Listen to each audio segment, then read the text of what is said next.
Yo guys, and welcome to this video. So in this video I'm going to be talking about the best ways to stop getting angry in Rocket League. I think Rocket League is probably one of the most toxic games in terms of how angry it can actually get people. If they'll just leave in the game and talking smack the whole game, So in this video I'm going to talk about the best ways to avoid that. Avoid yourself getting angry, and also technically avoid your teammates getting angry as well. So yeah, and also just quickly, I am ill right now. I do sound pretty weird probably. I've got a blocked nose, so I'm sorry about that if it kind of throws you off. That is my bad.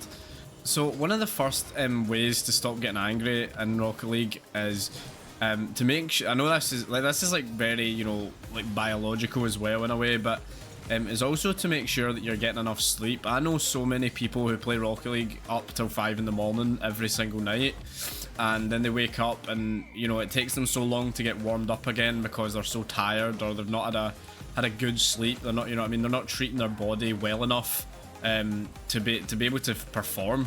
And some people can get away with doing it, and some people can still play the same. It's very rare.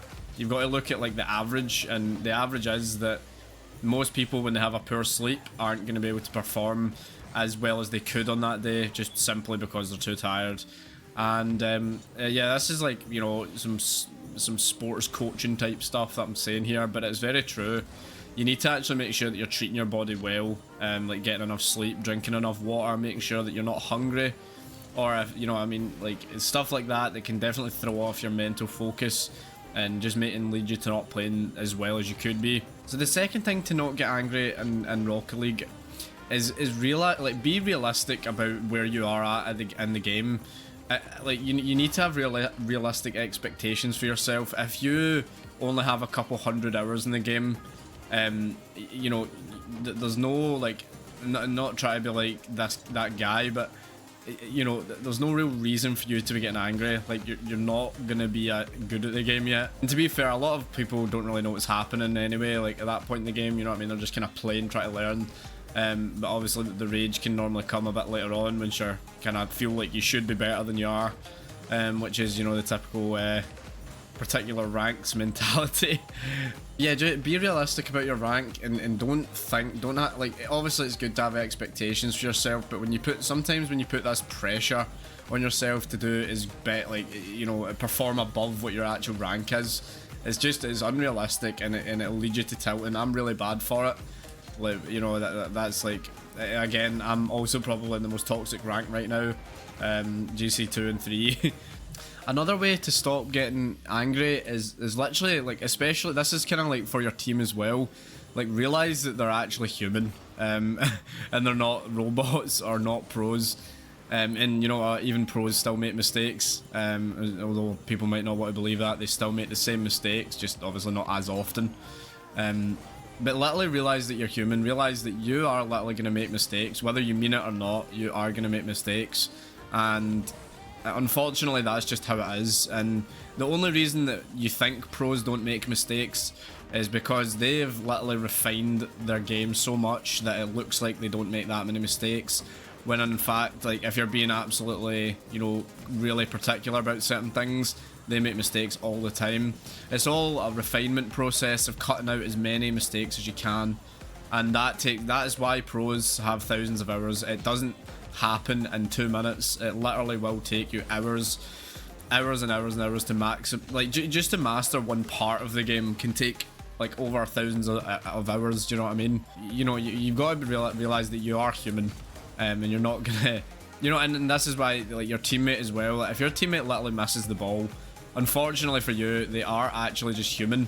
Although you may want them to be some robot that's just going to carry you, it's unrealistic, and it's not a good way to think. That can lead to you being very angry. We've all done it, man.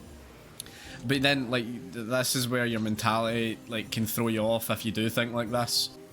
Especially, I get it. Like, if you're on a ranked grind, you feel like you're playing well, and you genuinely feel like your teammates are, like, missing and stuff. It is annoying. It is 100% annoying. But I know for a fact, all of us, every single person that's, like, listening on me is done it at one point or another, where they've had a bad day, they've been missing everything, they're not sure why, and that is just, you have to be so self-aware of that. Otherwise, when your teammate misses, like, you really believe that it's them when really you've done the same thing before. And another way to stop getting angry in Rocket League is genuinely take a break, man. Like, I just took a mental reset. This is like kind of what inspired this whole video. I just took a mental reset, you know, for like 3 days there. I didn't really play. I played like 1 game of Rocket League, but I literally like I haven't really played much in the past few days. That's why I uploaded a montage the other day. I was getting a bit burnt out, and I feel like I've came back on with a new a new, like, you know, a new thinking pattern. Like, I feel much clearer. I feel like I'm understanding the game better again. Sometimes you can actually just overplay the game and you're not making good decisions because you're just, I don't know, you're hyper tunnel focused on one thing of getting your rank up, when really you're not actually getting better. You just want a better rank to show people that you've got a better rank, but you're not actually getting better by doing that. It just depends on the type of person you are. Like, if you feel like you can do short breaks and get a much better mental reset, then go for it. For me, it definitely takes a couple days for me to be fully reset, you know. I felt like I came on yesterday with a new kind of feeling. Like, I went through a massive tilt queue in the past like week or so, and I went down a lot of elo. So I'm normally sitting GC3, like, you know, kind of 1700 range, and I went down to like 1515, so that's 200 elo loss. And then ones I'm normally sitting like champ 3, and now I'm champ 2 div 3.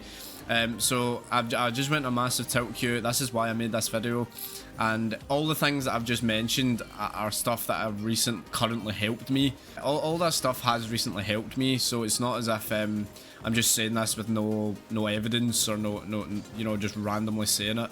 I mean in general that it's better to do what I done instead of like just keep playing and not enjoying the game, and that's what the point I was getting to. I wasn't enjoying the game for a couple of days. Like, normally I literally still always want to play, but like you know, when I seen that the last couple of days I couldn't be bothered playing, I literally couldn't force myself to play. That's when I knew that I needed a break and fix a couple of things like my sleep, and just kind of have a mental reset a little bit. So 100% I would recommend doing these things. But yeah, if you haven't already, please leave a like and sub to the channel. I'm trying to get to 1,000 subs by summer, if that's possible. So yeah, if you haven't already, if you liked this video, please leave a like, and I'll catch you in the next one.